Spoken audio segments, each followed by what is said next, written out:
Hello, everyone, and welcome to another SpyParty Masters Championship competitive cast. I am Corvus Mallory. I'm joined today by our desk analyst, Opie Wrights. Hi there, everybody. And joining me in the casting booth is none other than Warning Track. Great to be here. We have got a match today between Lazybear and Miniorek in the Champions Round Robin. That's the upper group there in the tournament layout.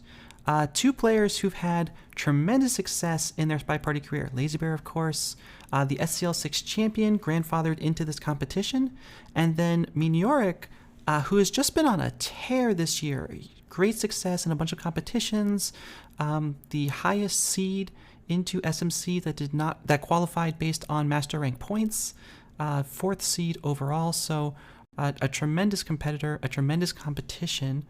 Now, we have the players, we have the draft ready, but before we get into any of that, we're going to talk about these two players, some of their history, and some of what they've seen so far in this tournament, and what the stakes are for this match. And to break all of that down for us, we have Opie Wrights, who's going to take us through these players and give us a little context. So Opie Wrights, over to you. Thank you, Corvus. So with Lazybear, we haven't seen a lot of play out of Lazybear recently, and I think it's showing during this event so far. With a 4-12 versus Sauerkraut and a 5-11 scoreline against myself, it's been a bit rough. However, Lazybear is not mathematically eliminated.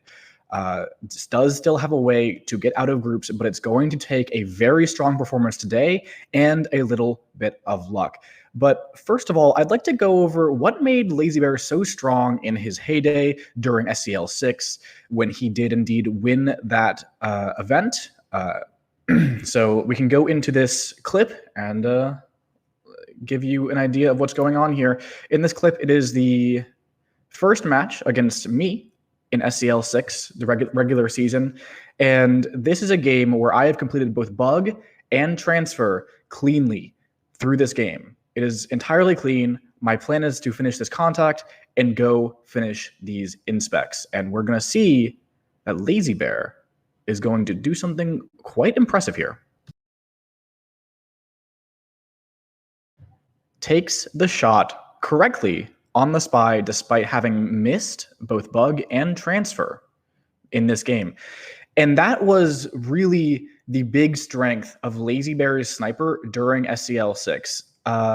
Just seemed to be able to take these shots constantly and never was civ shotting. Always was right about these shots, even though they looked like they really should have been a lot of civ shots when taking these. It was a lot of very behavioral play. I think in this particular game, I asked him about it afterwards, and he said the contact stop talk into the last set of statues, plus there weren't really any other characters being active. I decided to take the shot.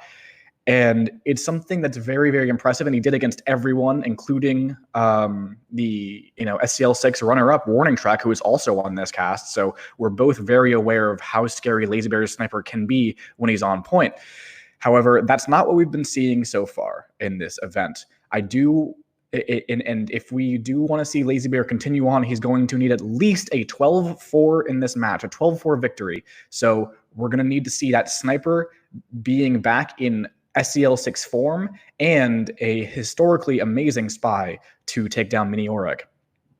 On the other hand, Miniorek has had a great year, has been playing in a lot of events, and mix and match, first place, second place against Nebula, who is also in SMC and is doing very well, 3-0 to the other group. So, taking second place against Nebula is not not something to be denigrated here. And for Miniorek's side, 12-4 is also an important scoreline for him, as because of how strongly Sauerkraut managed to beat Lazybear, Miniorek does need to take 12-4 to guarantee a berth out of groups. Otherwise, it's going to come down to the results of the match between myself and Sauerkraut, where he needs me to at least draw Sauerkraut, no matter what the scoreline is, if Miniorek wins today. So let's go on into this clip and see what makes Miniorek such a strong sniper.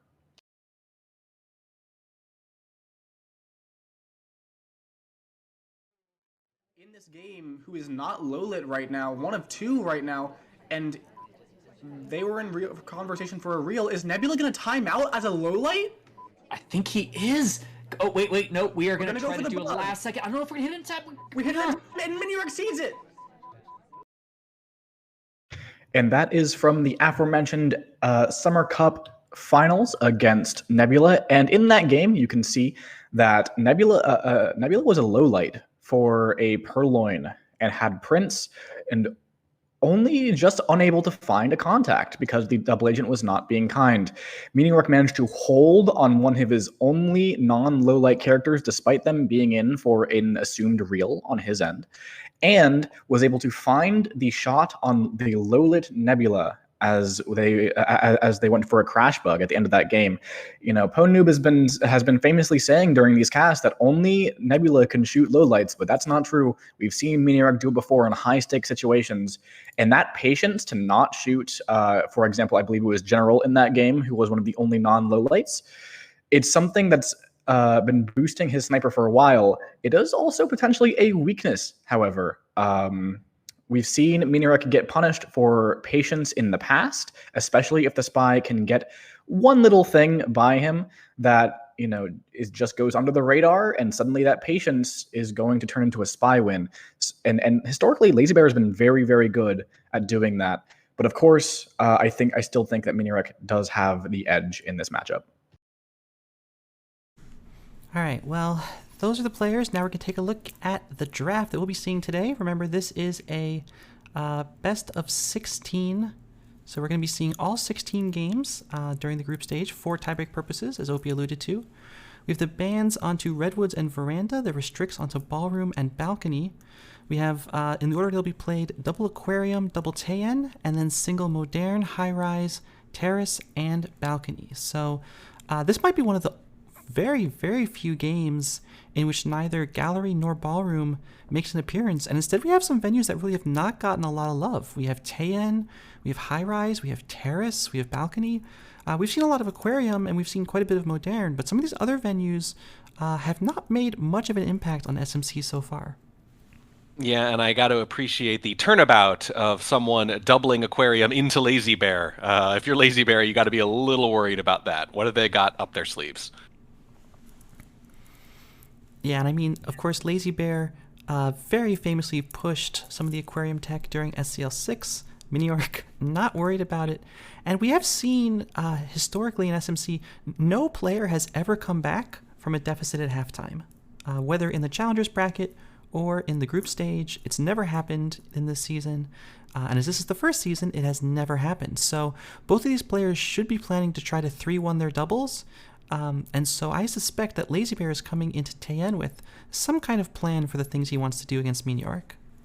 Yeah, I think that just speaks to the quality of competition here. Obviously, SMC by its very nature is the best of the best, and the best of the best are usually the best snipers in particular, so they lock those leads down, which leads to maybe a little less drama than we as casters might like, but the competitors don't care so much about that. I am really glad that you mentioned the Shark Walk tech from Lazybear, because that happened to Opie, which I have to point out after he pointed out that Lazybear defeated me in the SCL6 finals. So we are even, my friend. I'm sorry, Track. It's okay. Like I said, we're even. I am interested in this singled balcony at the very end by Lazybear.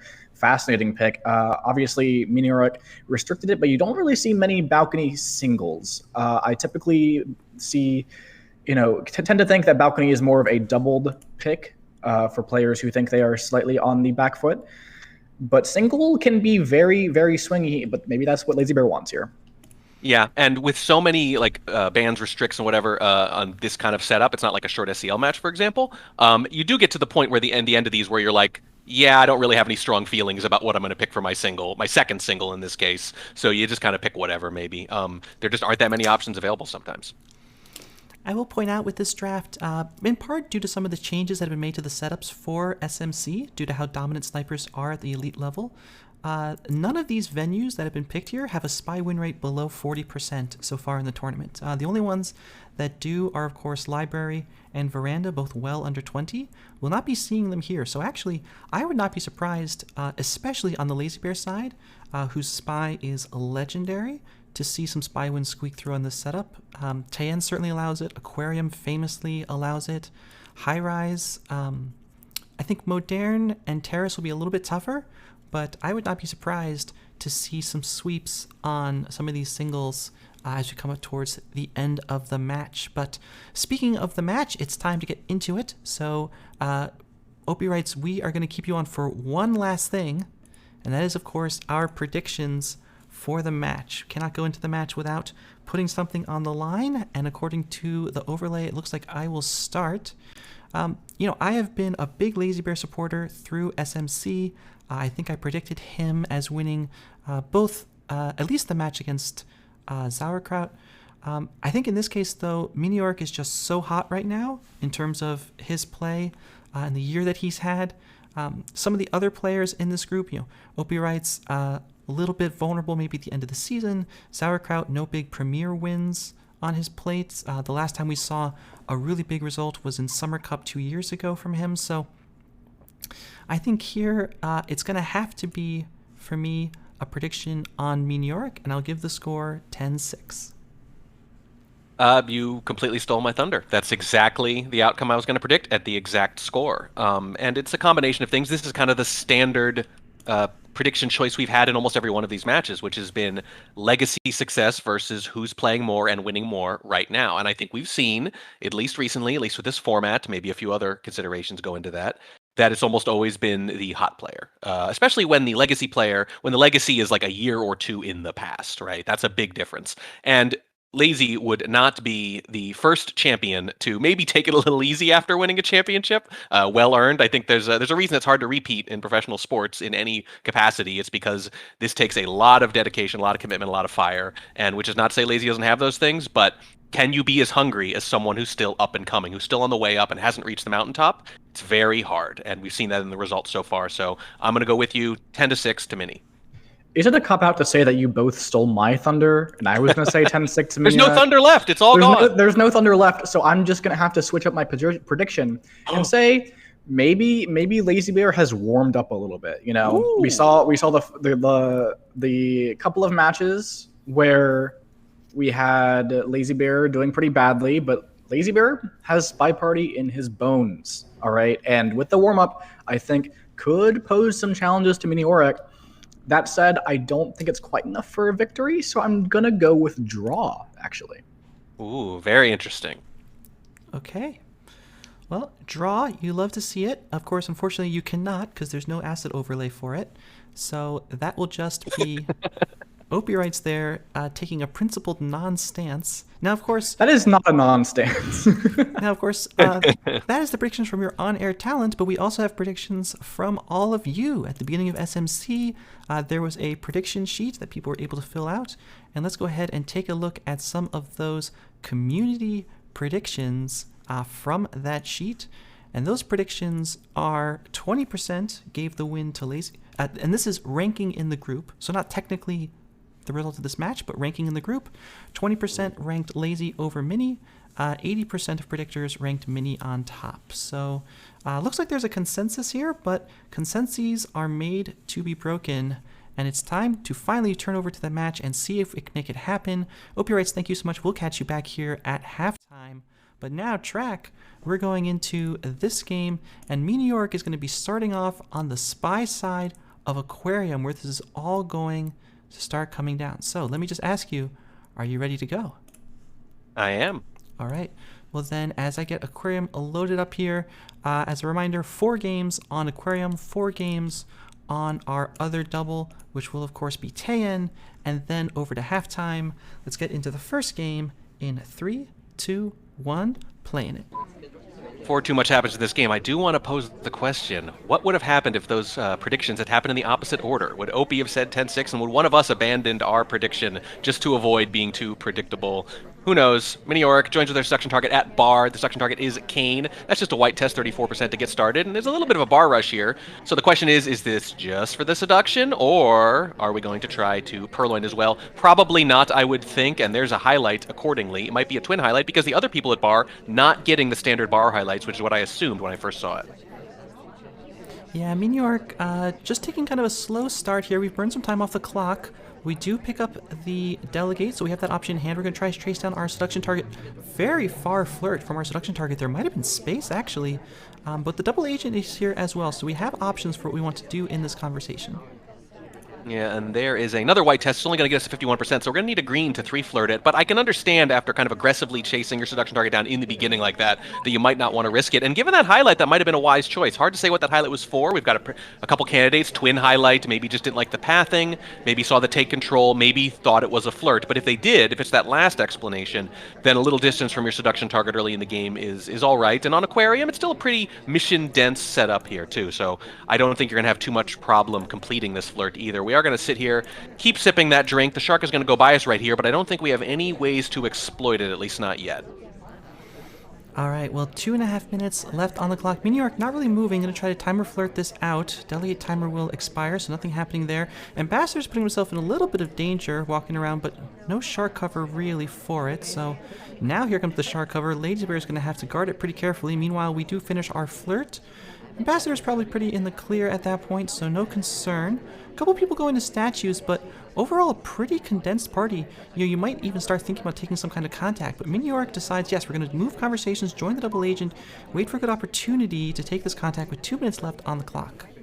Yeah, I think taking a fake there would have been pretty good. The SDA now goes to statues and kind of bounces off of them and comes right back. I think delivering the briefcase, it looks like, yeah, that would have been a very good time for a fake, just because when you see that many people in conversations on Aquarium, even if you weren't really planning, even if you don't have a specific reason, I think you can justify taking a fake there just because. Here's the contact. It's another white test. All 3 flirts have been white too, by the way, so we're 0 for 4 on action tests so far. We are behind the shark when it goes off, though, but here comes several lowlights, but boy, pretty good for Aquarium. A highlight goes on to green dress, I think, if I don't miss my guess there.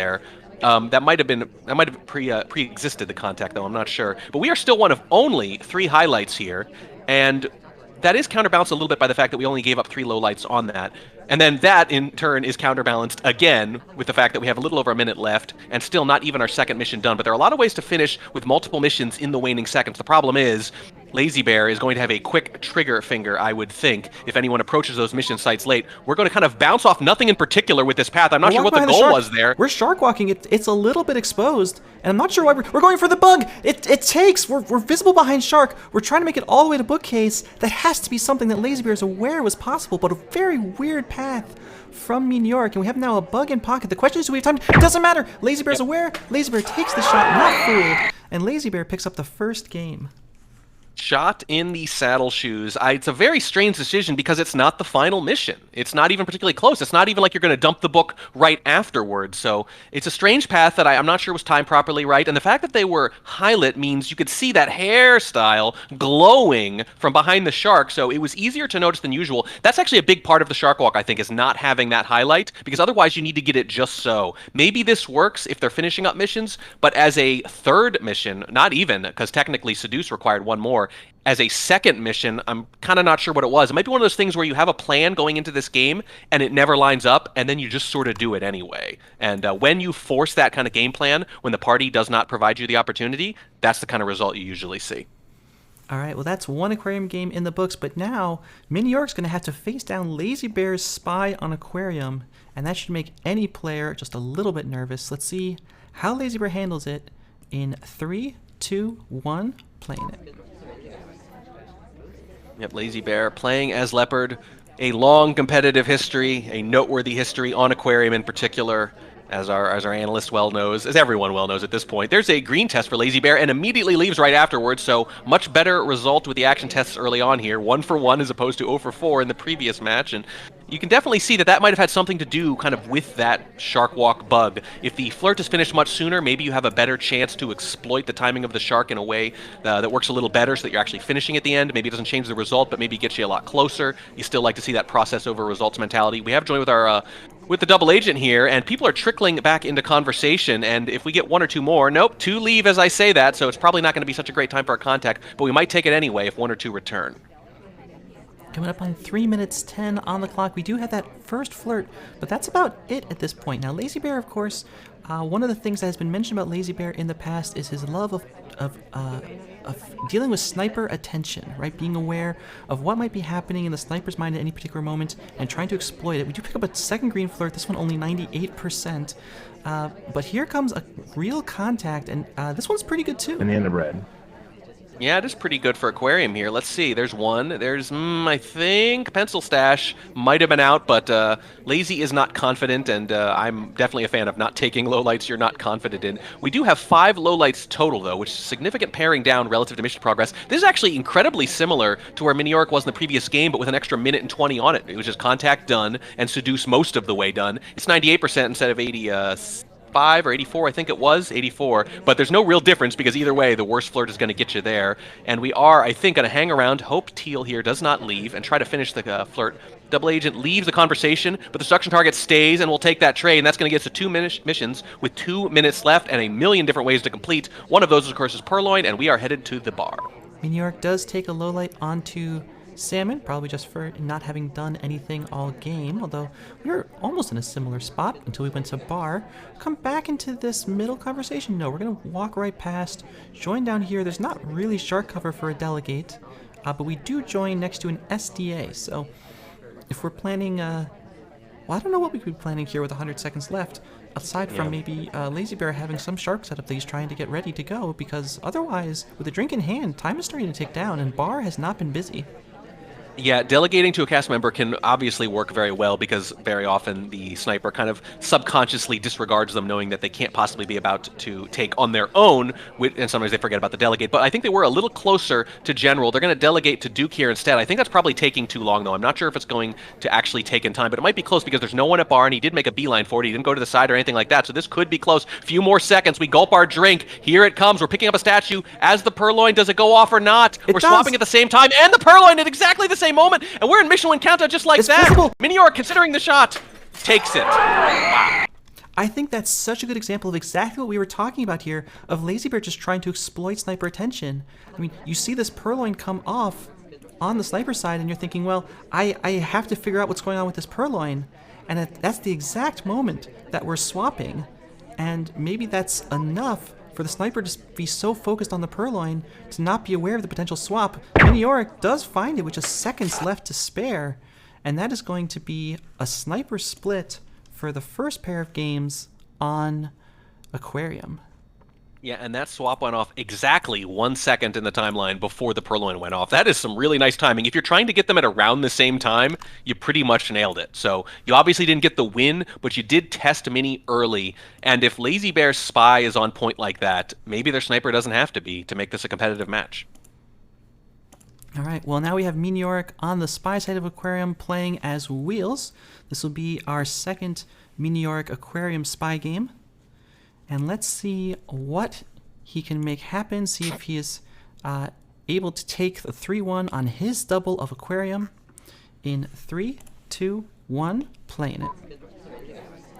We are Wheels, not a very popular spy, but there are a couple of venues where it doesn't matter too much on balcony or high-rise, and I would say it doesn't matter nearly as much on Aquarium either, for that matter, especially because so many bugs happen behind the shark where it doesn't matter if you kind of slam into a crowd of people. We do kind of chase our seduction target to a window, but they are already walking away from us. Are we going to try to time out instead so this isn't a wasted trip? I'm not sure that we are. No, we're not, but we are going to try to join with them right afterwards, maybe, except that the ambassador's on the other side. We're just going to take advantage of it. We're going to bug, and that looks like a weird little path, and Miniorek can see the wheels underneath the shark, and that is deeply suspicious. Yeah, I love the idea there. It's very inventive, but I'm just not sure that that was clean from the sniper side. No, I'm not. I think Lazybear probably caught it. I think it was a reasonable kind of play because you only had a second or two to decide whether or not to do it. I don't think it was planned exactly because the ambassador kind of rocked up to near the seduction target. I think the plan was just to make a beeline and get that early flirt in, but when the ambassador goes up, you realize I'm going to be suspected anyway. The shark is there. Might have been planned, might have not, but either way, I don't think we got away with it clean. Lazybear, very willing to credit those kinds of bugs. Believe you me, I remember in some key moments, you can get a very good bug. Some would say even a perfect bug by Lazybear, but the circumstances will cause them to potentially shoot if you do the kinds of things a spy would do if they'd gotten that bug off. So if we just try to complete standard with soft tails, for example, I could absolutely see Lazybear shooting at the end of the game here, but still watching Ambassador, which shows that they are definitely not sure that that bug took. Yeah, and this is exactly what we saw in the highlight clip as well, right? Like, you get these clean hardtails through, but still, if you act like a spy, Lazybear might just shoot you. And Aquarium is a place where, like, if you want to do statues, you have to go to 2 sets of statues. There's no center inspects. If you want to be flirting, like, you have to stay in a conversation for a long time. it's not so easy to complete here, even with that bug in pocket, especially since we have 0 other mission progress. Now here comes the delegate onto Alice. So now it's all going to be up to this to see what happens with this Purloin. Miniorek trying Lazybear's strategy against him. I'm not sure if this is going to take, as Toby is offering someone far away from Alice. It's going to be close. Yeah, we're going to take it right after the ambassador, as a matter of fact. We are going to give our potential purloiner a fingerprint in the sniper's mind. There's something to be said for that. Here comes the take. This is going to be very, very close, and it does take indeed with 1:45 left on the clock. Oh, the lowlights. Lazybear does not think that took from our delegate, and now trying to pare down the party. Miniorek is in a commanding position to just flirt contact this out. We could be 2 action tests away from Miniorek taking a spy game on Aquarium against Lazybear. This is the second component of It's our red! Oh no! Can we actually see it? The hand flies up twice, but this is the only scenario, Aquarium, low light, where you might actually get away with that. Incidental laser movement happens to be over the spy. I don't think that's intentional, though. More low lights, but here's the thing. Not seeing that red from the lights you have left might cause you to realize that you were over-aggressive with the low lights for bar. This might cause you to question yourself. That's the big question. But we do have 3 people highlight now, and if they do anything at all, like one of them is behind a shark with under a minute left at statues, and Lazybear, Miniorek, Lazybear, I had it right the first time, has not shot yet, though. If they haven't shot Orange Shari yet, they might actually wait this out, which means Miniorek is going to have to finish. They're going to chase their seduction target to windows, just like the beginning of the game, except this time they get there in time. Can they hit the green to get it there? To mission win countdown, they do! They do to flirt when they absolutely need it, and as a low light, that's almost certainly going to be our first spy win. What a finish here, and the shot's going to come off actually onto Alice at the end, the final seconds. It doesn't matter, and Miniorek comes away with this with a very late Purloin that results in a low light into a win. That was 2 minutes 10 for the Purloin. I guess it's not that late actually, 1:45. And maybe we would just missed it bar.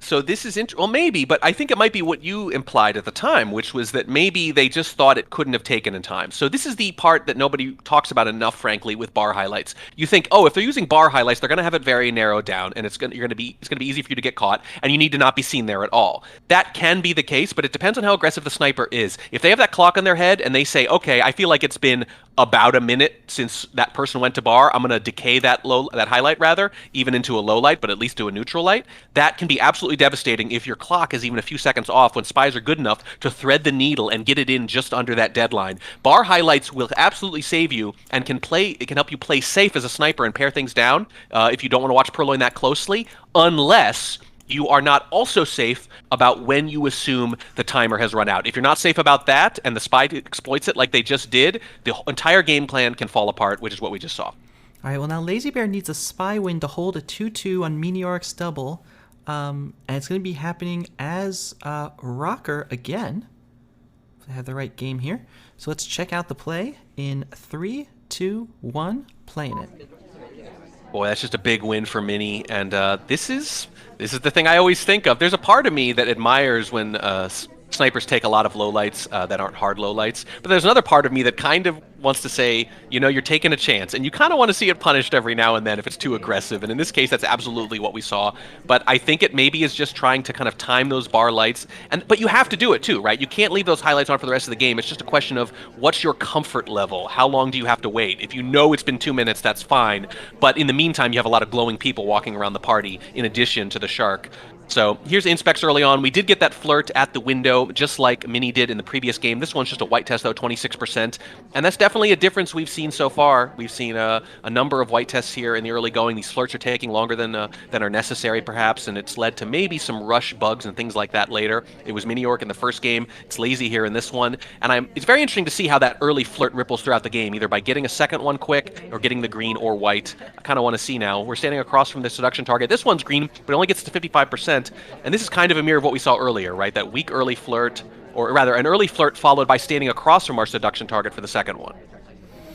Yeah, and so now, I mean, both of these players I think have had very slow starts on Aquarium. We have not seen anything explosive out of them. I'm interested to see if that's going to set the tone for the entire game. You know, we have Taeyeon, another place where you often see slow starts. Modern, another place where you see slow starts. Banana bread. And really all of these games, as we see a split out of Lazybear, are places where we could see that. Yeah, absolutely right. I mean, we've seen a lot of activity in short bursts, just not at the beginning of games. We haven't seen chaos bugs or anything like that. An ambassador walks right up next to us with the shark coming to us. So on one hand, you're going to be suspected, but the sniper's also got to be thinking to themselves, I saw for a fact that this was not planned. I saw for a fact that the ambassador arrived just as the shark came over. So that would just be dumb luck if that is a bug. And if that's the case, you're way less likely, I think, as a sniper to credit that. Yeah, and that's something that Lazybear is going to be aware of. Lazybear is in the sniper's head at this point, there's no question about it, and is aware that, okay, that bug is probably not something that someone is so suspicious about. Now, it could just be that it was just seen anyways and given that credit anyways. Lazybear bounces off this briefcase, but I think Lazybear at this point is going to try to just do one of those soft tail finishes that we talked about potentially being so deadly for Mini in the last game. I think you should. I think, obviously, these snipers are good enough to credit bugs and potentially shoot you for the soft tail finish, but you have to also think the sniper's good enough to realize that you got lucky, and they're way less likely to take that difficult soft tail plus assumed bug shot when the ambassador handed it to you like that, because no spy can plan that, no spy can expect it. They can just jump on the opportunity when they get it. Lazybear has, but I would absolutely try to finish this way. Obviously, with the inspects already done, that's what we're committed to. This could be a very important action test coming up, though. If we don't hit the green, suddenly there is a chance that we're going to have to chase them all over the venue, and that is how you throw away a game like this. Coming up on 1 minute on the clock, and we are not heading into that conversation. We go into this empty one, and an SDA joins us, so we're going to be stuck here for a while. The clock is going to continue to come down. Lazybear decides just to keep moving anyways, not willing to spend the time. We come right next to our selection target, and now it's all about this action test, and if we don't hit just like the last game. This is it. Action test for the win, just like the previous game. Are we going to hit it? No! We do not! And now that wasted time, now that suddenly matters a lot because we absolutely cannot timer float. We're going to have to leave and come back or hope our seduction target helps us. They do! The seduction target walks away. We still have to chase them, but this is much better than the options we had just a second ago. Where are they going to go, though? Are they going to go to the far side of the venue? Are they going to go to bar? They're going to go to this. No, statues! We're not even going to make it in time. There's nothing we can do. I don't think it's too late. It might be too late. Statue pad. How are we supposed to do this? There's no room. Oh no, we have to cram our way in. We're going to be the third wheel here of these back statues. It's so close. Is it going to take? It does. We walk away right afterwards, and we're not even a highlight. Oh my god, I think this is going to work. 5 seconds left, and Lazybear with the equalizer. How does he do it? How does he pull out that game? There was no chance we get that flirt. No chance. Waited just long enough. I mean, obviously it happened with 7 seconds left, but forcing your way onto that pad, it would be so easy to bounce off. We got the luck, first of all, with the seduction target leaving, but then I think the seduction target, I think we have to agree, that's literally the single worst place on the venue they could have gone. It's so bad. I mean, really, just a big favor from the seduction target standing far into that pad. You can see it there a little bit, because if she stands any further back, I don't think we can get that flirt. Exactly right. And then you're trying to squeeze onto the other one, maybe, hope that one of them leaves you some kind of room, and if you bounce off in the waning seconds of that game, that's going to be a big problem. That is an absolutely huge win for Lazybear. The sniper has maybe not looked as sharp as it can be at times, although, as Opie alluded to, when Lazybear sniper is at their best, it almost seems like this weird little dice roll kind of thing where skill meets luck, and they just seem unbeatable because every difficult shot happens to be the right one. But it doesn't have to be, again, if the spy can play like this. That's kind of the thing, is that we just assume Miniorek sniper is going to be dominant, and that's a reasonable assumption. And the question is just going to be, can Lazybear kind of keep up that crazy run we saw in SCL6? Turns out, maybe neither is true. Maybe it can just be a lot of spy wins, even though both snipers can be so good. All right, well, that means Aquarium is a 2-2 split, and we're going into Lazybear's double of Taeyen. So suddenly it's all to play for. And Miniorek is going to have to start off on the spy side playing as Irish. Lazybear on the sniper in 3, 2, 1, playing it. Wow, just you keep thinking that this is going to be the pull-away game. Miniorek gets that spy win, and maybe it's going to be the only spy win of the whole set or something crazy like that, or maybe Lazy won't get any because that's very plausible in this format at this level. And then Lazy answers right back, and it's all knotted up, which not a super surprising thing on Aquarium if you'd been asked to predict it before the game started, but with Miniorek up 2-1, it sure looked like they were going to get that 3-1 advantage that you talked about, Corvus, because again, to repeat what you said, no one in any SMC match so far here has lost after leading at halftime. The snipers are good, they tend to lock it down, and that would have been that would have gone a really long way towards securing that first half advantage. Instead, we're all knotted up. Miniorek, by the way, early inspects in Taeyen, no early flirt this time, which is very unusual, I would say, for Taeyen. We are going to join this conversation here with the suspected double agent, which is Smallman, so we do get to low light Smallman, and there's another highlight from statues. All statues exposed, by the way, with the Shoji setup, which is generally something snipers prefer, all else being equal. I think this is a really good start for Miniorek. I mean, first of all, we have the flirt, we have the center. We had the center inspects, I thought, but it's only actually 2 inspects complete. Maybe one of them was blocked, if I remember correctly. But this highlight is rough. Now, the good news is there's a bunch of people highlight because there have been a bunch of statues, and we take the bug! We take the bug, and it's going to be behind a lot of cover here. I don't know about it, though. Oh, who knows? That's a tough one to call. Genuinely can't tell how suspicious we are for that one. And that's pretty standard with all these occlusion venues, right? The bug comes off, no one gets shot right away, but if it's early in the game, we as casters just kind of end up, and viewers too, of course, just kind of end up guessing. Are they waiting for confirmation, or did they not see it? Or are they going to credit it? Are they going to credit it and forget at the end of the game when they've credited 3 other people? These are the kind of questions you have to ask yourself on Taeyeon. Yeah, I think it's very significant also that that's Taeyeon, because, I mean, we talked about Lazybear's sniper style, we've talked about it so many times now, like, being willing to just credit some of those things and then shoot you for your spy-like behavior. Taeyeon is a place where that is very, very important, because by the end of the game, after 3 minutes, 5 people on this map are going to have bug credit. It's just going to happen. But meanwhile, exactly. We're going to books, we were one of the first statue visitors, I mean, we have to be one of the top suspects after that briefcase return.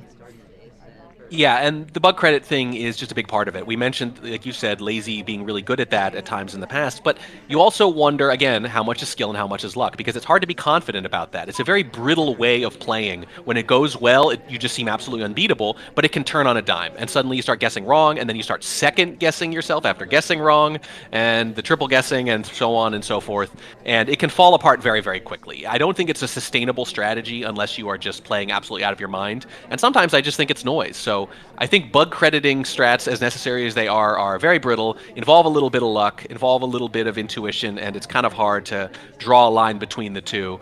By the way, there's only 30 seconds left, and even though this is maybe the most mission-dense venue in the game, except for Ballroom, I would put these 1 and 2 in some order, it's still going to be a little hard to finish here. You need Inspect, Seduce, and what else? You could swap, I suppose, but you haven't even contacted yet. You're gulping your drink. There's 15 seconds. I think you're just hoping for a shot. I don't know what we're going to do here. Even if it's a green, we're just waiting too late into this game, I think. Seduce? Purloin? Are we going to... a green Purloin? Are we going to contact right afterwards? We are going to... Oh my goodness, it's a red test! It's a red test! It's sort of on screen, but the spy runs out of time anyway, and it was indeed just a little too late. The red stops the banana bread. Look at this. Banana bread uttered at 0.5 and does not take. If that were a green, it would have. I think it's 0.6 that you need, and that would have hung the clock. Now, I think hanging the clock here against Lazybear is a recipe for still losing this game. We were offering to the Smallman SDA, who did reject, so that doesn't help our chain at all. But Lazybear able to hold on that Taeyeon game despite perhaps that bug credit. Yeah, I think so. I think we waited too long there. It might have been an interesting challenge for Lazy if they'd done that a few seconds earlier, but leaving like that after a reject and then a contact and then overtime beeps or a hanging clock or whatever, boy, I gotta imagine Lazy's usually gonna suss that out. So I think you're right. I don't think it was going to change the outcome, but it's still not a great sign, obviously, to be kind of having that time pressure. I think we clearly just waited about 10 or 15 seconds too long. Yeah, and I just want to point out, I mean, we saw in the SMC player profile stream of Lazybear many, many months ago a highlight clip of him on balcony. I think it might have been against Obi Rights, where there's a Purloin chain that might have included every single person on balcony, pretty much, yes. And just finds the right shot. If you're hanging the clock against Lazybear with a Purloin, I mean, you're not exactly flipping a coin, you're more like rolling a die. I think that's exactly the right analogy. So I don't think this one mattered too much, but if you're evaluating process over results, as you pretty much always should be if you're Mini, you still have to think, okay, maybe I wasn't going to win that game at that point, but I could have made it tougher. I could have upped my chances against Lazybear. And that's what the game's all about at this level. It's not about getting to above 50% as the spy. It's about turning 20% chances of winning into 40% chances and doing that over and over and over again so a few of them get through. All right, well, now Lazybear ahead in the set. 3-2 now on the spy side of Taeyeon, which is his double. So if anything, I'd have to put Lazybear maybe slightly ahead in the set at this point. Taeyeon has been almost a dead 50-50 heat in SMC at this point. Pull up some of these stats here. 44% for the spy. So let's see if Lazybear can sweep a double in 3, 2, 1, playing it. Well, the chaos of a draw after 16, as Opie predicted, looking a little more plausible now that we see the way Lazy's playing here. Although it's more, I think, a little bit about Mini. Like, they've had a couple Spy games that have looked really good and just could not quite finish them in time. I think with a little more urgency on the Spy side, we could actually be looking at a bit of a blowout already with Lazybear's sniper just getting cracked left and right. But it hasn't quite happened, and that's the thing, you know. To Lazybear's credit, you do have to play really, really well, and we're used to seeing Mini play that well, but just a little off on some of these. So very, very close. Very, very close. But Lazy Spy keeping them in the match regardless. Speaking of Lazy Spy, early white flirt, 34%. I don't really worry about flirt pacing too much on Tan for the reason I mentioned earlier, that mission density, but we do have, like, I think a pretty good contact to take care if we want it. The double agent's in there with us. 2 people out right now. I think if one more gets back in without any others leaving, we're going to take it. Let's see here. One of them is already low light. Yeah, especially if it's Smallman. Instead, we say no, Smallman's out. We probably don't know that Pencil Stash is a low light as well, so it looks worse than it is from the Spy's perspective. Instead, we're going to hang around, take the flirt, get up to 85%. The green test makes up a little bit for the earlier white, so it's going to be an easy 3 flirt at some point. A little over 2 minutes left. The double agent joins again after leaving. One more person in conversation I think is going to do it. Is it going to be Smallman? Smallman's going to join in the back, and Boots leaves at the same time. You've got to take this. I mean, it's a little lopsided to one conversation, but we're in the packed one. I think you take it. You take the lowlights. There are 2 of them. There's the contact. Who splits? Twin and Sick both split out of that conversation. No lowlits being rewarded by Miniorek for the splits, which I think at this level is more or less what you expect. The banana split meta has kind of come back and forth both directions. I think in the last 2 years or so, everyone was doing it, then nobody did it because you get high lit for it, and now people do it a little bit more again, and just kind of usually stay neutral lit for it. You're not usually going to be rewarded at this level, but now the highlight for the conversation activities, we come back to this conversation and our ST even leaves, so that conversation switch didn't do us any favors. Now we'll be offered this drink, but 1.5 minutes on the clock for Lazybear to find some kind of plan. A lot of ways to do it, as the previous game showed us. It wasn't quite in time, but it was very, very close, and we're 1 action test away from at least getting to the hanging clock, so it can happen on Tayan. And I think you're right, the banana split meta is actually, I think, the only perfectly balanced kind of meta in the game, which is to say, I think it will constantly be switching from more suspicious to less suspicious, back and forth forever, just by the very nature of the thing. I think there's a natural equilibrium with the split meta. At least seems that way, because, you know, I've been doing this 8 or 9 years, and it certainly seems like it's never really been solved. It keeps moving, which tells me that it's one of the better balanced mechanics, for lack of a better description. Lazybear still waiting here, waiting for our seduction target to finish with this briefcase so we can finish with our seduction. 45 seconds left on the clock. Still only the 1 mission done. The second is almost a foregone conclusion, but the other 2 are wide, wide open. Plenty of options, maybe too many. Might be choice paralysis. Our seduction target does join across from us. Could not have gone better there. We seduce right afterwards. It's finished. 30 seconds left with 2 missions to go. Seems familiar. Yeah, we joined this conversation. The ambassador's nearby, so the ambassador paths back here. We're absolutely taking this bug. White purloin. White purloin. And here comes the attention deficit. Here it comes. It's not on screen. Yeah, you can't see it. There's the bug. The shot anyways. Oh, on the bug. Maybe on the bug, or maybe we just got a little sliver of the blank tray. It was so quick. If that was actually Mini catching the tray, that's pretty darn impressive. Let's see. Can we see this? You're looking at the replay. It sure seems like it. It sure seems like they suspect it. I wonder, though, if maybe it was more, hey, there's right there. I think you found the frame there. That might have been it. That little frame might have been what Mini saw. It also might be, I didn't see it, and if I haven't seen it within 5 or 6 seconds, I have to shoot anyway, because I have a suspect here who's taken a drink late in the game with their back to the sniper. So I don't know if that was just I have to take the difficult shot, or if they actually spotted that little sliver of visible tray. Either way, it's pretty impressive. Yeah, now we have got a game in our hands, 3-3, coming into the last 2 games of Lazybear's double of Tayan. So halftime's going to come down to this. We could be looking at a 4-4 or a 5-3. I think it's fair to say in either direction. Miniorek on the spy side playing as general in 3, 2, 1, playing it.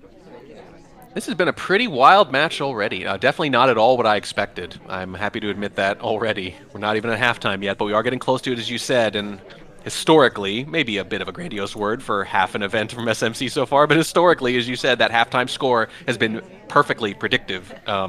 What that means, if they finish 4-4, maybe it means Opie looks like a genius. We're going to find out pretty soon. There's an early reject from Mini, is not interested in the Rush Purloin. The Double Agent and the Suspected Double Agent are at the same bookshelf. They can't share conversation circles, but they can share bookshelf pads. You don't see it too often, though. Geez. Neither of them right now in conversation. Double Agent joins with the other one, and starts auction targets over there, too. So everything we care about right now is pretty much in that other conversation away from us, and we have nothing going on here. Amazingly, the DA and the SDA can even share a statue pad. Of course, Grosh has done a ton of research on that. But we've seen very, very slow games, I think, from both of these players at this point. A lot of leaning into Bug. We've seen a lot of reliance on Bug and a lot of reliance on Purloin. I think the Bug has been more successful, and the Purloin a little bit less at this point, as we do take an innocent drink for Miniorek. Not a lot of highlights in this party. We do have 4 plus Toby, but I think a lot of these are pretty soft highlights at this point. I think so, and that's one thing about these kind of some of the Softail variant venues, the balconies, the high rises, the occlusion venues too. You're going to see a lot of atypical highlights. This ain't Courtyard, where you know what the highlights indicate and they're strictly informational, or there's like an obvious choice. You are going to see highlights and lowlights that will get brought back up or shoved back down accordingly. There's a time ad, by the way, There's 2 from time Miniorek. ads. Yeah, let's Two go. time ads, both of them white, I think. Both of them white. Oh boy. Well, that's the kind of thing Lazybear can absolutely notice, but I will say I think they're a little less likely to notice and shoot for time ads than most top snipers, so I don't mind this choice. Yeah, and looking at this, we've spent so much air talking about how slow these players have been playing. So adding another minute and a half to the clock on Taeyan, giving a chance for 6 more people to get bug credit, fingerprint credit, set up a Purloin chain that you like. Given what we've seen so far and how Lazybear has been holding these shots to the very, very end, not wanting to shoot early, adding time seems like a good idea, and we are not dead for it. Yeah, I like the choice. I like the choice on Taeyan in particular. I like the choice on Taeyan against Lazybear in particular. There's a white contact. This is a reasonably good time. We're going to give up, I think, 1 low light for it. Oh yeah, you'll take that, absolutely. But we have no flirt done too, so obviously we still have plenty of time to do it. We've seen to that with those 2 time ads. But I wonder if the idea is really necessarily to finish. You're probably going to want to make at least enough progress that if a Civ shot does not come off, which is probably the main idea here, just to accumulate those suspects from the party, that if that doesn't happen, you still have some ways of finishing, but that's probably not your first option. And we talked about how low Lazybear's Civ rate was. A lot of that is just because I don't think Lazybear wants to shoot just because you did a bunch of missions. Like, he wants to have a story about you. But, oh yeah, okay, this all adds up. This is now a reason for me to take a shot. And it's hard to get that with AIs, because they don't have a story like that. That's right. They don't care about storytelling at all. They have no sense of narrative, no sense of progression, no leveling up, no nothing. They do not care. We take the for our bug and the needs. shot There's a immediately. bug attempt. Oh man, it's failed too. Didn't even take. Don't get the bug. Do get the bullet. That is rough. I'm not sure how we were going to finish there anyway. But I do know that you're almost always going to get better bug opportunities on Taeyan. You're at the front conversation circle. You're facing the sniper, and Toby is offering, so you know you have even more reason to be looked at than usual. Yeah, I think this bug is just not going to take. And Miniorek may be thinking, well, the clock's ticking down. He makes some progress somehow. Let me take a risk. We saw this bug actually work fairly successfully on Gallery out in front in a bunch of SMC games, but that's not this, and that means that that is going to be a win for Lazybear's sniper, and Lazybear still up in the set, still a chance of taking this 5-3 into halftime. Yeah, absolutely. It's going to either be a tie or Lazybear's actually going to go in the lead, and that is a pretty great outcome for Lazybear so far. These games have been incredibly marginal, though. It's so easy to change the numbers dramatically with very few changes to the individual games themselves. But that's the kind of thing you see at this level sometimes, is that the results are so marginal and the scores could go either way based on tiny little things. But Miniorek really needs a couple of those tiny little things to start going their way. All right, well, Lazybear on the spy side of Taeyan in 3, 2, 1, playing it. Quick time ad? Not going to happen. We just go to Windows. We'll get a chance with Toby, but we're not going to take it. We just joined this conversation. Neither of these players really wanting to come out swinging at the beginning seconds of a game. Yeah, we really haven't seen anything like that. We haven't seen any early green purloins or, white purloins that were supposed to be green. We haven't seen any chaos bugs. We haven't seen anything like that. Both spies content to kind of drag these games out sometimes, a couple times, I think we'd all agree, drag it out a little too much even, not just with time ads, but with rushing late. So definitely been very patient on both sides, which is interesting because both snipers I would describe as pretty patient too. So it's kind of not what I would have thought on paper you'd want to do against those kind of snipers, is to play those patient spy games. But that's what they're doing so far. Fairly active party. We have our selection target over here at Bookcase. We'll be offered a drink in the front conversation. We will go ahead and take it. Both of these players being very respectful, taking innocent drinks on Taya, not wanting to just be constantly rejecting, and a low light onto our select. Hang on, what's happening? Did we just no talk? Boy, you wonder. Either that or we phantom something that happened to work out, but I tend to think that would be too much of a coincidence. We're going to have to check this out, I think, in a minute just to see, but that's the only explanation I'm seeing right now that makes sense other than dumb luck, and I do not want to posit dumb luck. Okay, well now there are two suspects at this party. Now luckily, they're both in for this contact with us, but that doesn't matter. Oh, wow. All right, I don't want to put you on the spot here, but do we have a minute to kind of go back and take a look at this? I don't know what else this could possibly have been. Yeah, let's see here.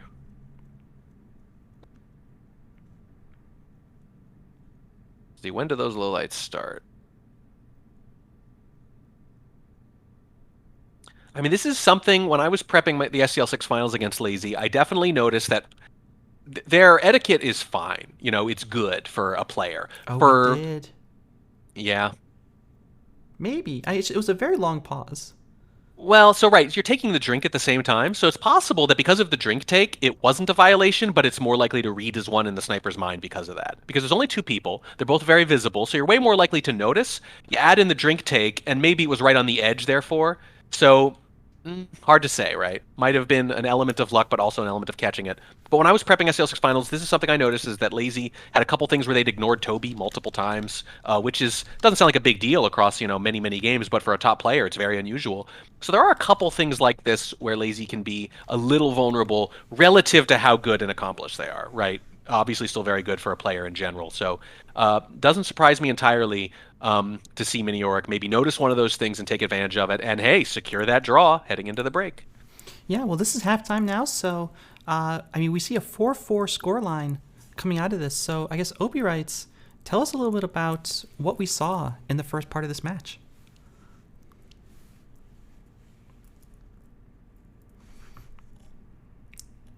Opie writes, can we get you back with us here?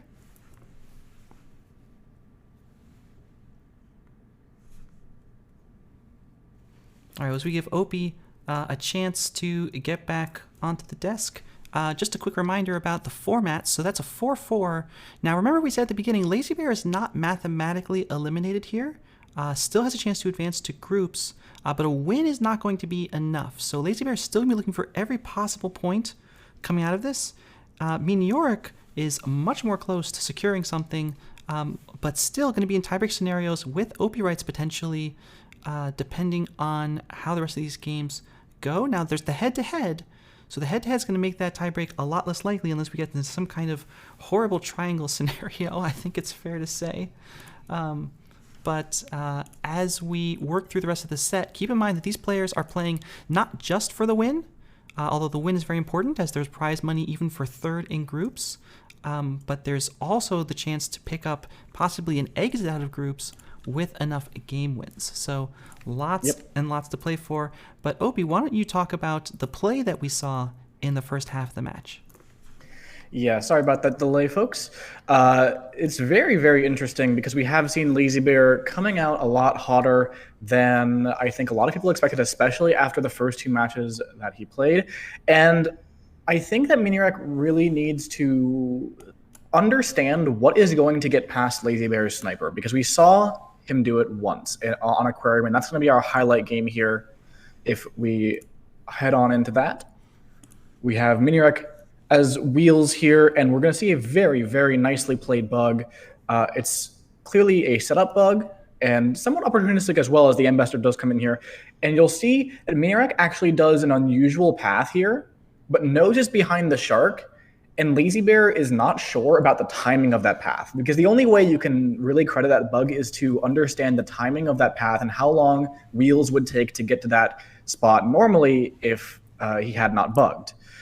So it was a very nice, very well set up play, I think, and a bit cheesy as well. That's a lot of what we've seen out of Miniorek Spy when he's playing, very, very well, is a bit of cheese.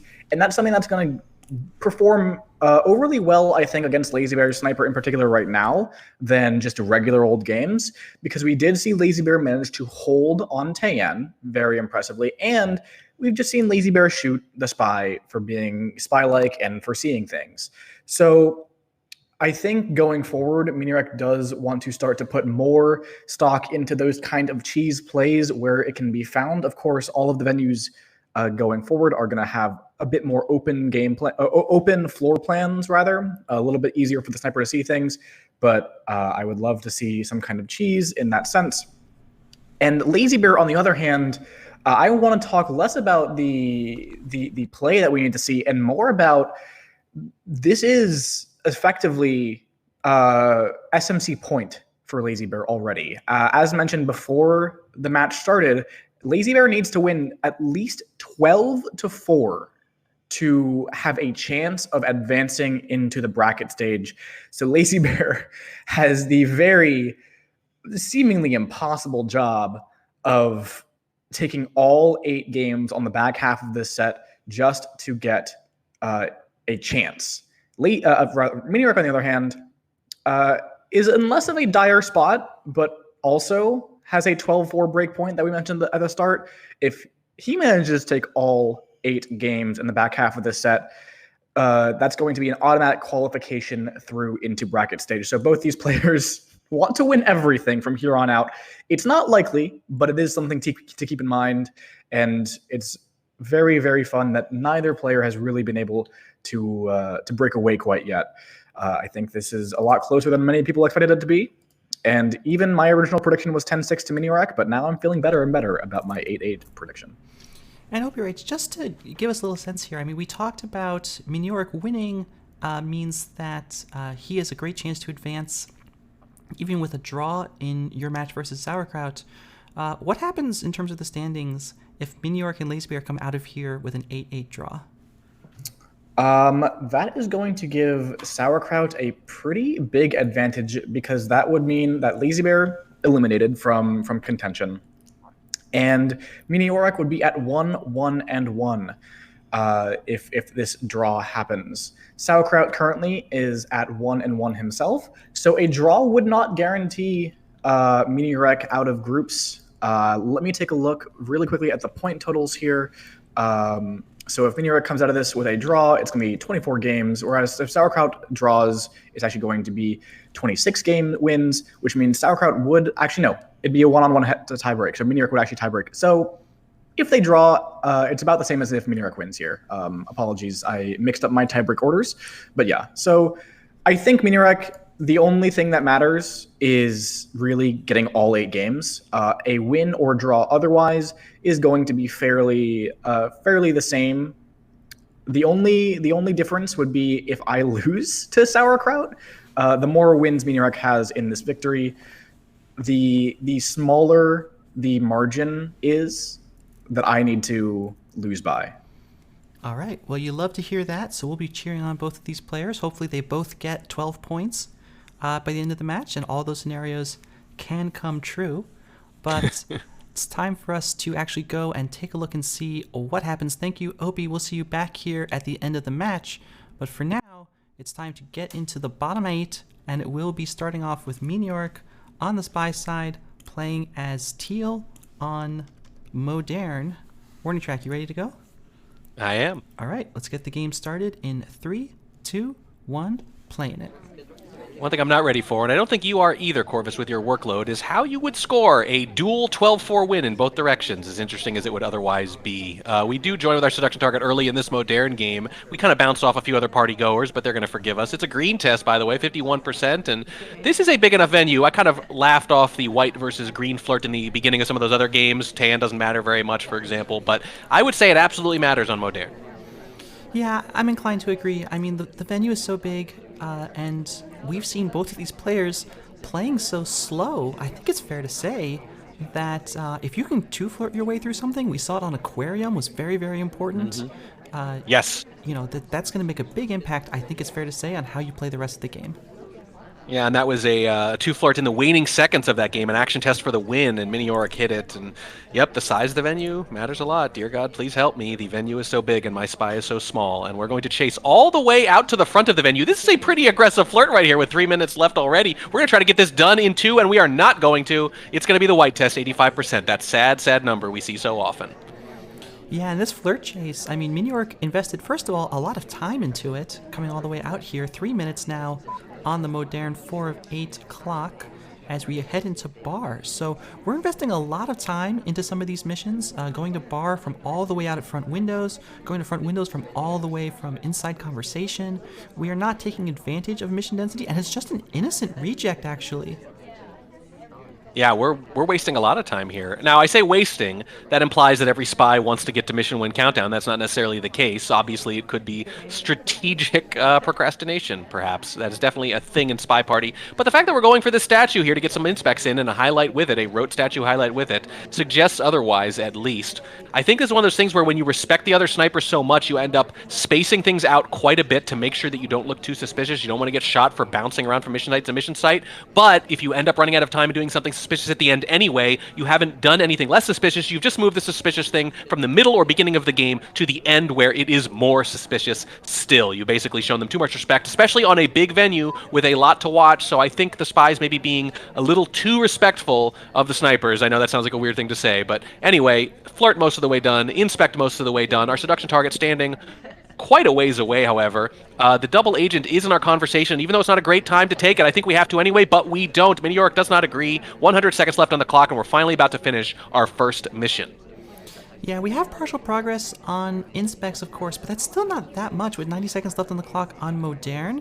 There are some things you can do kind of last minute to finish here. We could finish with an inspect swap after we get a contact back there in the back corner. We could try to do some kind of last second microfilm.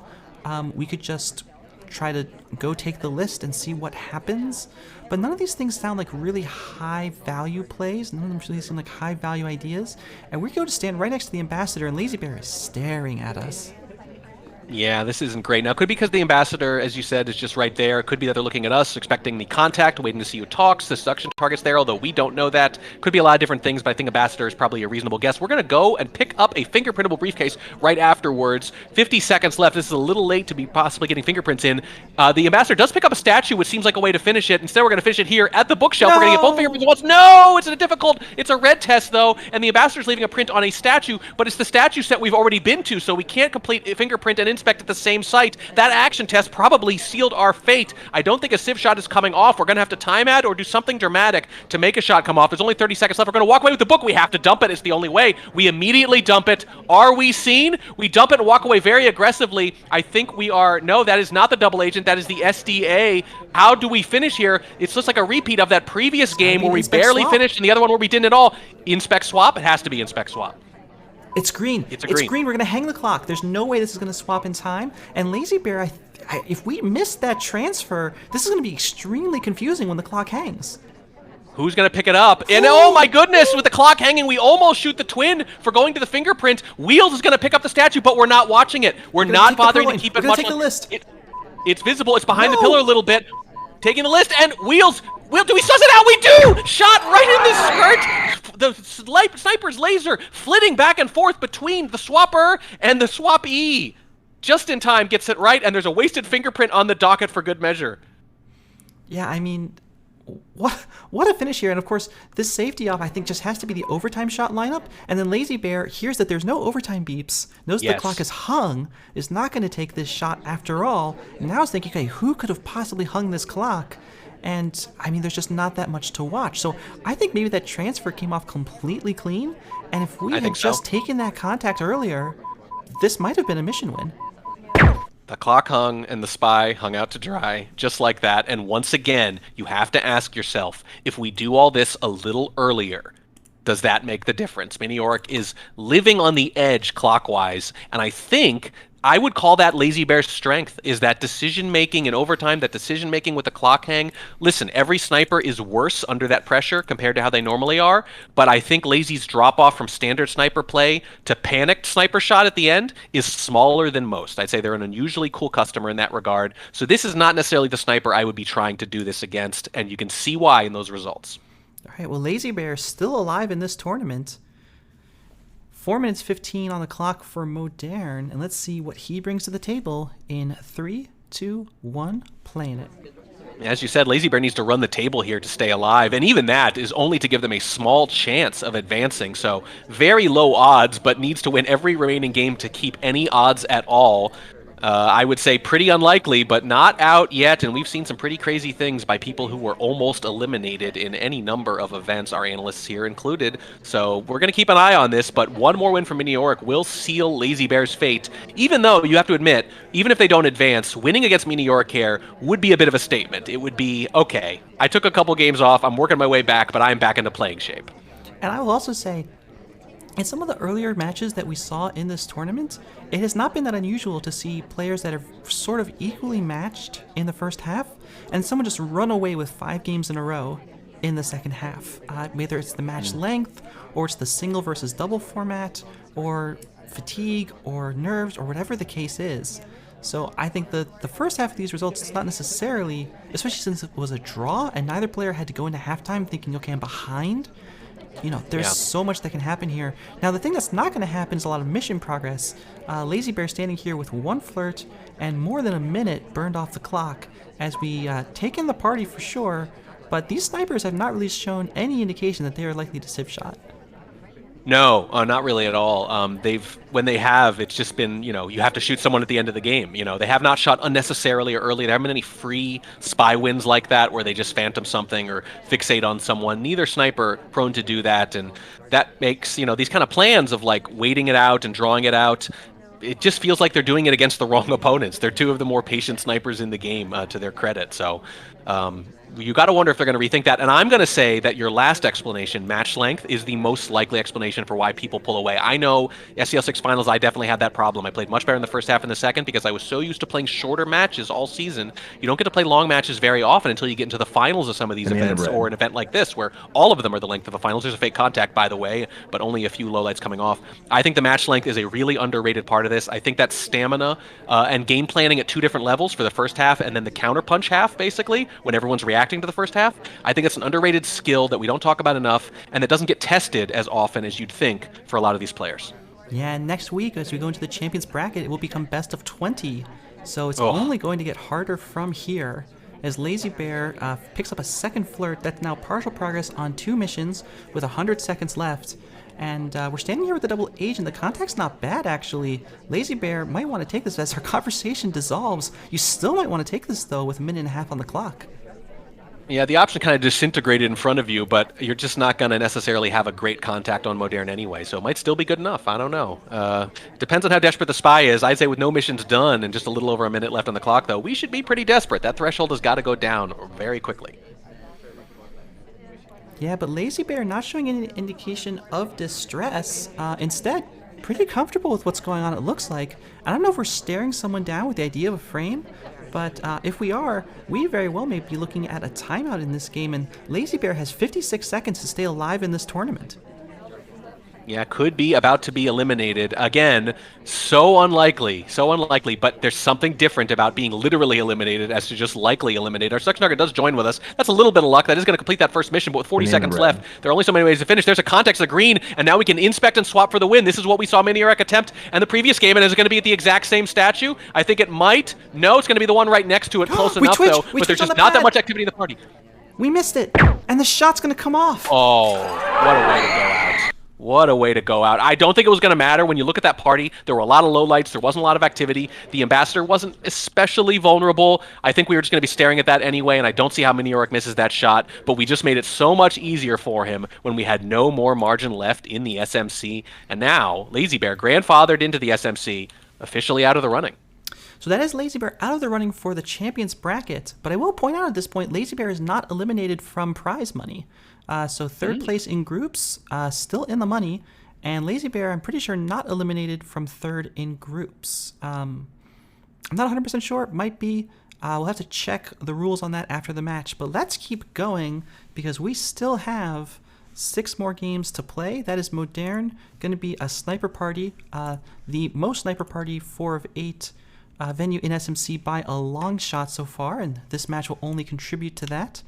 Modern 4 of 8. may also be a dead format at this point. But we're coming into High Rise 3 of 6, playing as Salmon on Miniorek's Spy. In 3, 2, 1, playing it. Yeah, tough break for Lazybear. I think was playing better as it went on, but the format is such, it's fair, but you only get a few matches, so if you start a little slow, you're done, and that's just the way it goes. Miniorek just too strong, some of the other competitors just too strong, and as we mentioned, so many of the individual games so marginal, so a fully powered and operational Lazybear would have been an interesting thing to see in the finals potentially, but it is not to be. On the other hand, Miniorek still can be. And as you mentioned, prize money too. There's a very generous prize pool. You've really gone all out for it, Corvus. You guys should take a look at the prize pool if you haven't. It is substantial, easily the biggest in the game's history. So there's still a lot to play for there, and of course just the pride of it too, which is, let's be honest, the reason most of us play SpyParty more than any material advantage. Yeah, well, we will pick up this briefcase next to our seduction target. We're not going to pick up the flirt, as I don't think we're actually on this pad. But we do get the print and 17% flirt. We'll go return it. Miniorek, I don't think is going to be trying any bug here. We are super exposed, and yeah, no, nothing will come off. But that's a print done. And on High Rise, that can be very impactful. By the way, Track, I'm just going to mention, Inspect Statues is turned off. Yeah, all statues turned off, which is, there's one thing to be said for that, which is that sometimes it makes the sniper forget about prints on statues. That's one of the most obvious advantages. It also gives the spy somewhere that they can go that is totally innocent, which is an unusual thing to do. KCM used to talk about that a lot. He liked having missions off in such a way when he had to turn them off, so that he had places where he could do something like window pads, like painting pads, where there was just nothing to do. So it would be very aggressively and noticeably the spy doing nothing, which matters on high rise like this. Absolutely it does. Minute 51 on the clock. We're going to take this pug. No, Miniorek thinks better of it, despite the laser being all the way on the left side. Still easily visible if you're zoomed out. We'll join a conversation with our seduction target and the double agent. These conversations, though, very empty for high rise. So no contact will be coming off, but a flirt does. And this one's green, so that's a big help. But we really need people into these conversations. We really need to take this contact. Yeah, you can usually get a good one if you wait around a little bit, but we've already waited around a bit, and it hasn't really happened yet. Maybe a couple early ones we didn't take that now we're feeling the pressure of. We are, I think, offered a drink, but we don't take it, and that's kind of a choice now at this point. We are running out of options to kind of pick the best spot to do things, and that's something we've seen throughout this match for both players, but Miniorek a little bit more, and you would hate to see it again, having to rush all these things late in the game and making things too easy for a patient Lazybear. There's a print about to be left on bookcase. We do take the contact, so that could be our path to success. If we can get this last flirt, then run over to green and pick up the fingerprint, assuming that book go back. There it is. That's flirt done. So now we have a pretty credible path to finishing this game. And it looks like Miniorek might not be wasting any time. Doesn't want any chance of this print being smudged. Yeah, we're going straight in for it.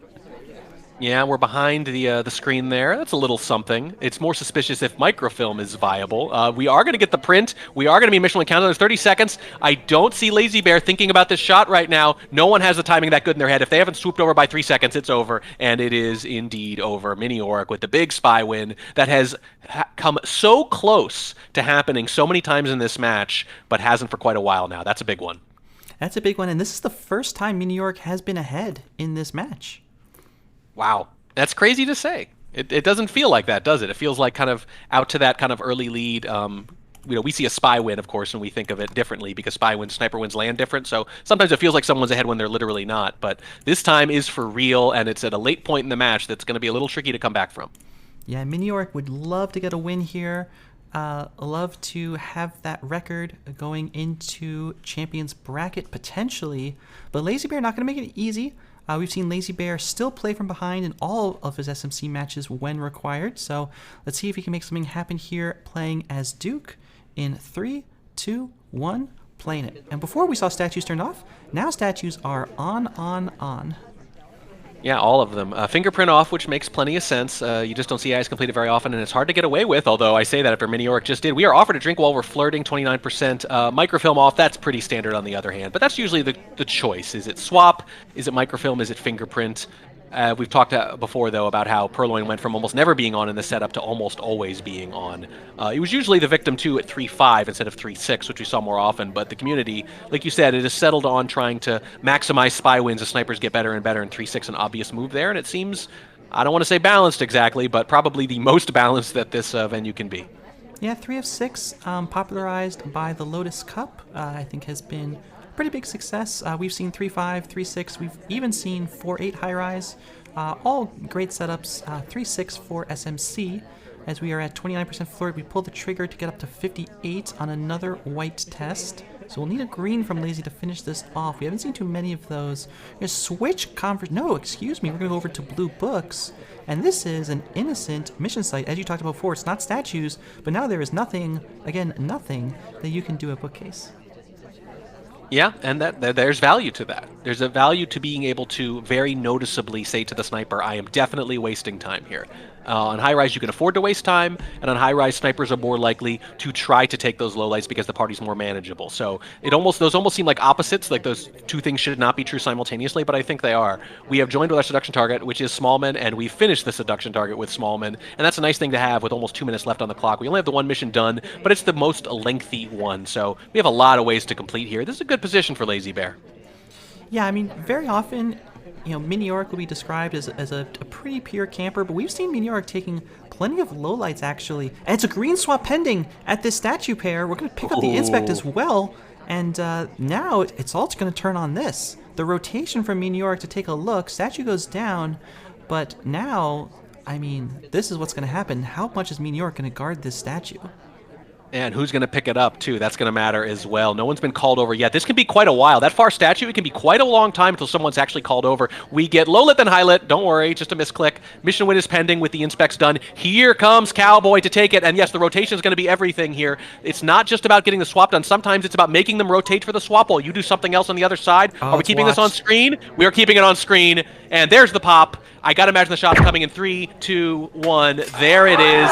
Great guarding of the swap from Miniorek. Yeah, and that is the first time that we've seen a venue not split. Miniorek sweeps Lazybear's pick of high rise and takes a venue lead for the first time in this match from any player. Wow. A lot of firsts here, and this is quite a little turnabout for Miniorek, who was actually trailing there, and I think, is this 3 or 4 games in a row? Something like that. Jeez, nice little run.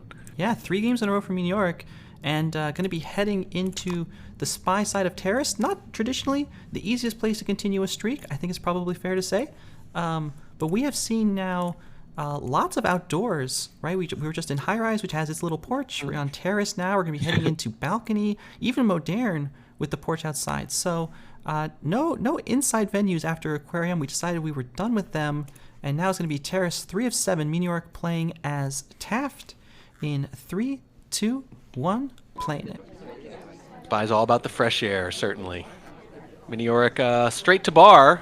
You wonder why. Maybe just to kind of get in on this rush. And a red dress joins us. Queen on the other side. The double agent as well. I don't know. I think you might as well just take it and say, why not? Either you look like you're wasting time or you've got the delegate, but this is a better opportunity than most on Terrace. And kind of to your point, you said not easy to keep a streak going here as Spy on Terrace. That's true against a good sniper. So I think you kind of lean into the aggression very often. And I often talk about leaning into the 50-50 in particular, which is to say a good sniper is going to be in on that coin flip. It's usually going to be better than a coin flip if they're watching very closely. So if you can get something close to a coin flip for a Spy win, you're absolutely going to take it against someone like Lazybear. Yeah, we have the ambassador at statues, so leaving a print on there, which Miniork's going to be very aware of. But we also probably know that we're highlight at this point, so we may want to wait for these bar highlights to come down before we try anything too wild. Instead, we'll pick up a flirt at this fairly empty conversation, and a pretty respectful separation means it's only 45%. Yeah, like a Catholic school dance. Just leave that little bit of room for the Holy Spirit, as the nuns used to joke, certainly. And we're taking that to heart with the seduction target. We're only at 45%.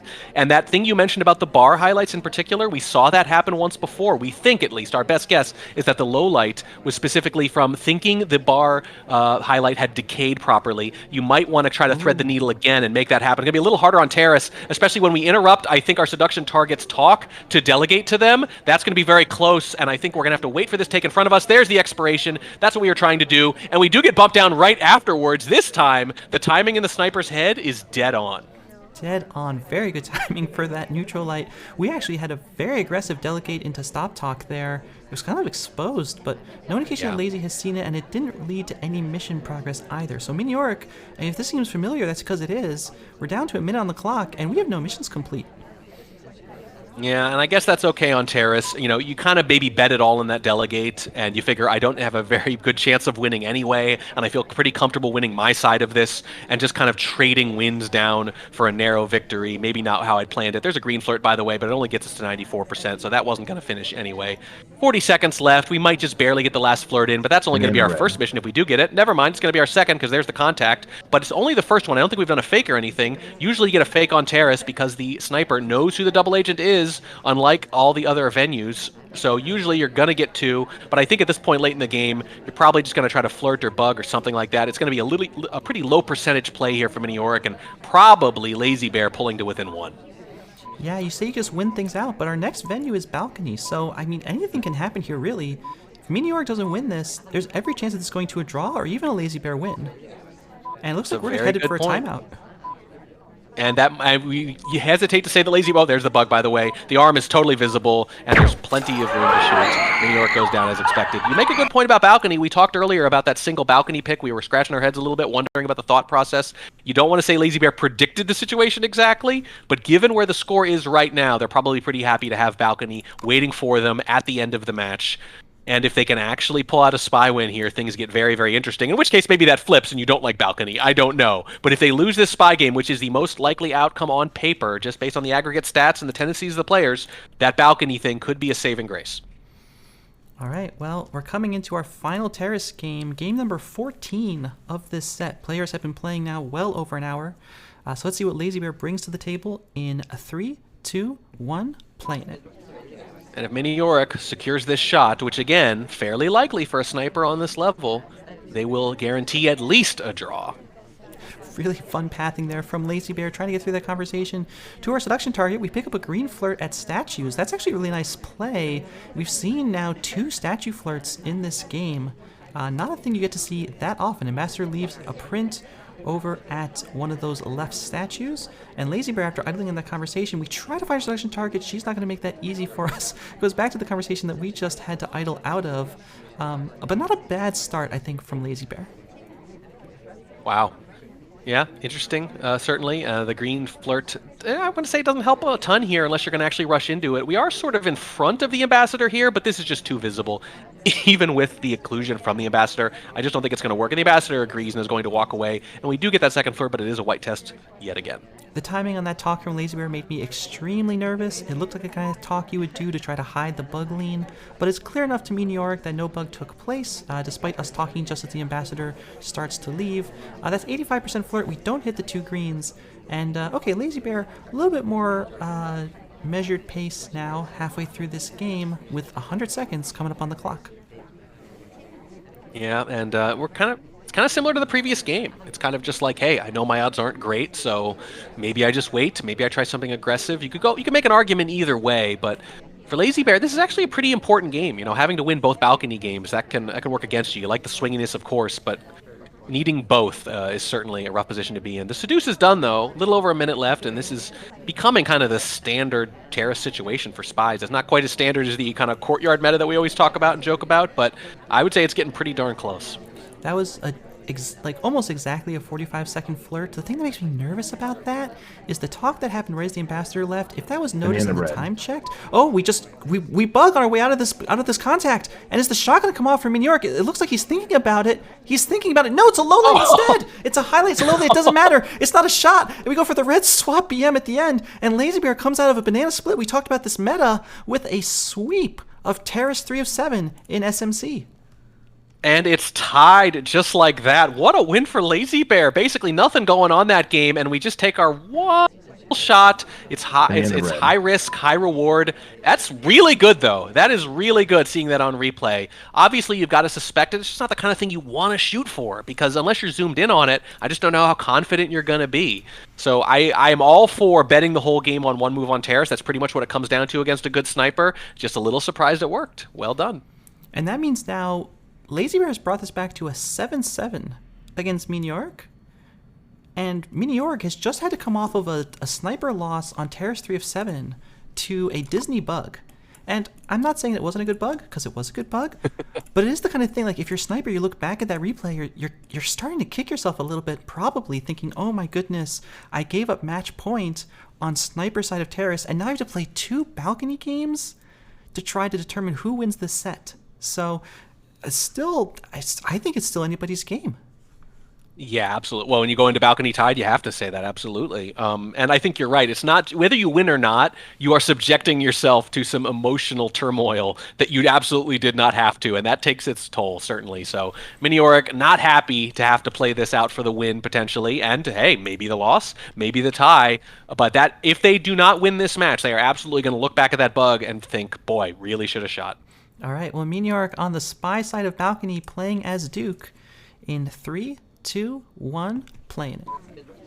This is obviously pretty much already the best SMC match we've seen so far, I would say. I'm going to give it second best behind Rob Nebula, which was just an absolute banger, but it's really good. And look at this highlight already for that early talk. Lazybear, Lazybear is a menace on balcony, and he is showing it.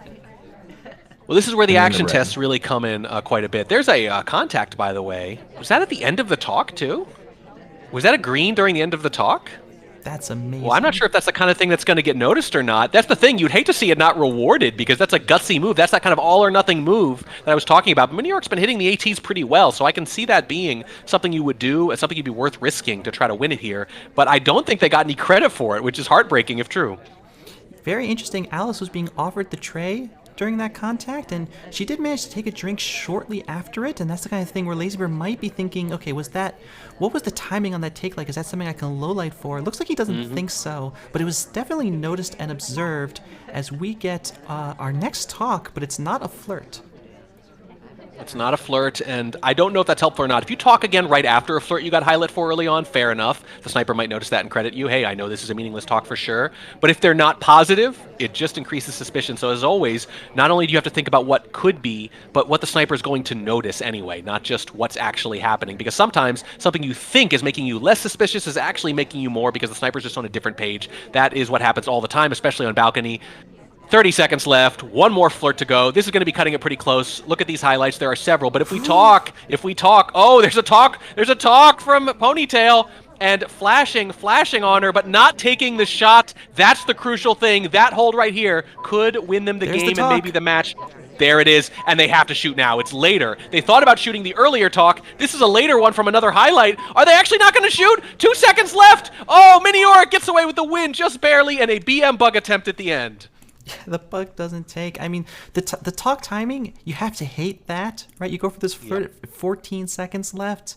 But Lazybear avoids shooting Alice, does not manage to shoot Miniorek, and Miniorek has captured the draw in this match.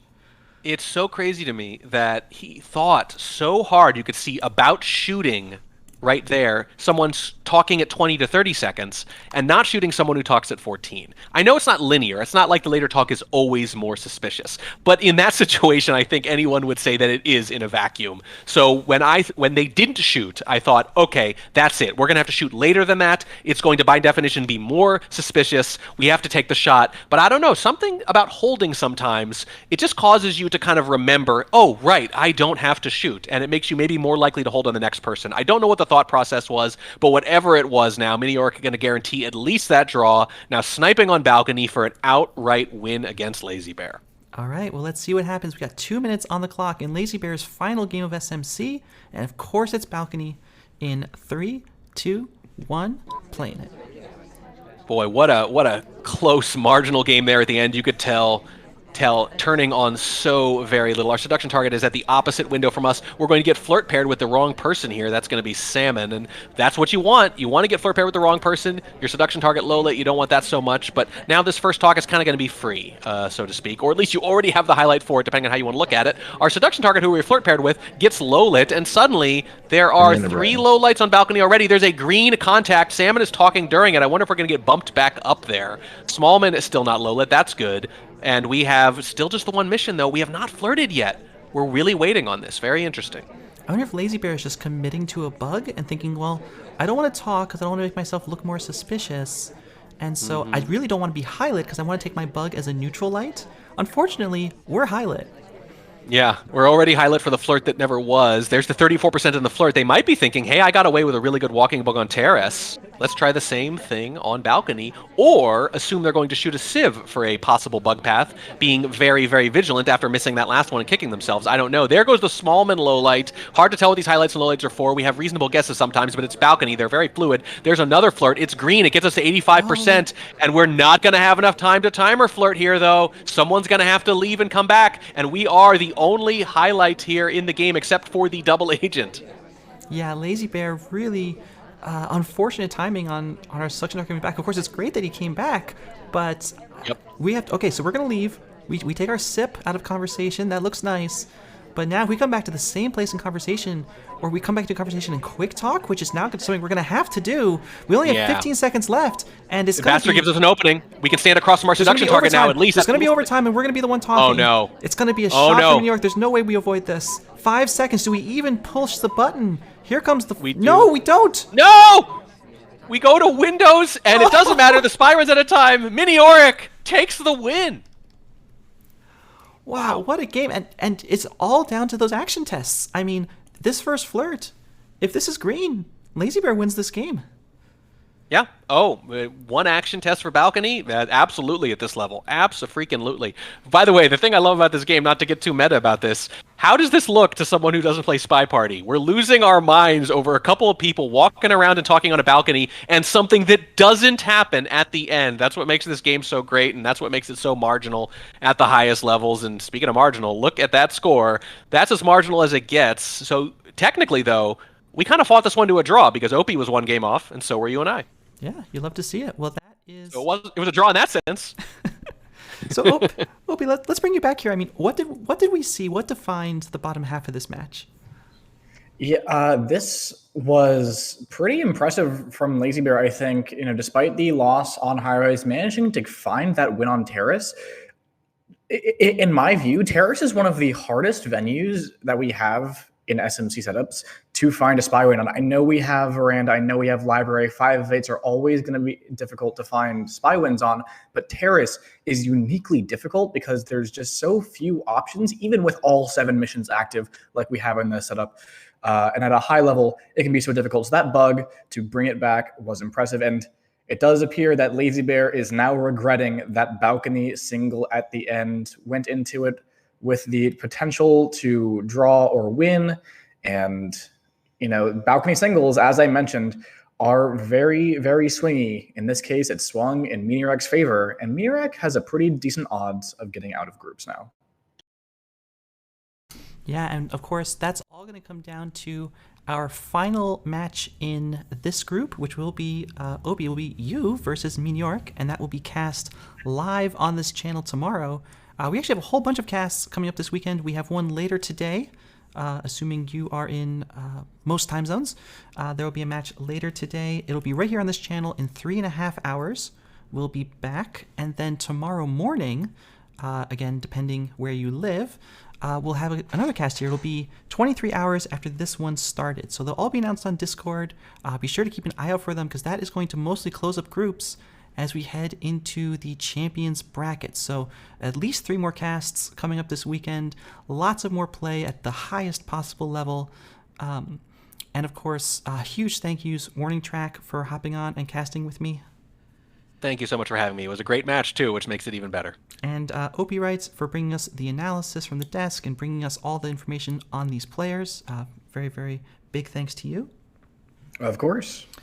If you're still here, hopefully you are, be sure to check out the SpyParty lobby because in about 25 minutes, the pub super venue tournament will be happening. So just as soon as this stream ends, hop on over into lobby, play some pub. And then when that pub tournament ends, about an hour after that, we'll be back here with the next cast of the day. So just all SpyParty all day is what you're saying. Just give your Saturday over to this. All weekend. There will be more Super Venue Tournament tomorrow. There will be 2 more SMC casts tomorrow. But that will take us into the bracket where we'll just be having about 2 games a week. So we're only 2 weeks away from the end of SMC, if you can believe it, and crowning the first place finisher. We'll bring you all the action here on this channel as we get to it. But as I said, hop into lobby, play some pub, play in the Super Venue Tournament because that is a qualifying event for next year's SMC. So you can get a head start on it today. It's the first qualifying event of the season, so hopefully we'll see you there. But until then, thanks everyone for watching. We'll catch you back here on this channel in 3.5 hours.